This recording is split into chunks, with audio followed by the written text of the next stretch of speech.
Il caso Bramezza approda a Venezia a lambire entrambe le sponde del Canal Grande. Il buco da 11 milioni di euro, cui il direttore dell'ULSS 7 Pedemontana dovrà far fronte con beni propri, arriva sia a Palazzo Balbi, sede della Giunta regionale, sia al Ferrofini, casa del Consiglio Veneto. Lo fa grazie a un'interrogazione a risposta immediata presentata dai consiglieri regionali del Partito Democratico Zanoni, Bigon, Camani, Giacomo Possamai e Zottis.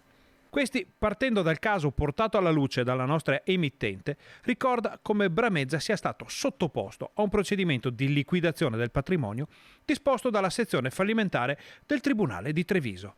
Il manager non sarebbe stato in grado di far fronte a un debito di quasi 11 milioni di euro per fideiussioni a seguito del fallimento di una società di cui era socio, che si occupava di appalti, costruzione, lottizzazione, restauro, ristrutturazione, acquisto, vendita e permuta, conduzione, amministrazione e gestione di immobili pubblici e privati. Cittadini e politica si sono posti molte domande in seguito alla pubblicazione delle notizie riguardanti il DG Bramezza. Domande che anche la nostra emittente mette sul piatto da giorni.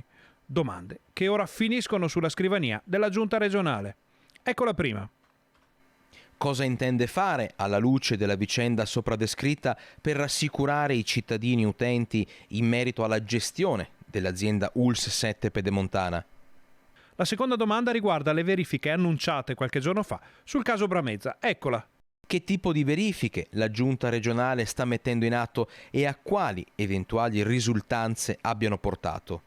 L'ultima domanda riguarda direttamente il rapporto fra il DG Bramezza e la Giunta e chiede: se fossero note alla Giunta le attività imprenditoriali del dottor Bramezza, posto che all'atto di nomina è necessario dichiarare lo stato patrimoniale qualora queste attività rientrassero tra quelle da dichiarare per legge, e di conseguenza se tali attività siano state considerate tecnicamente compatibili con l'incarico di direttore generale.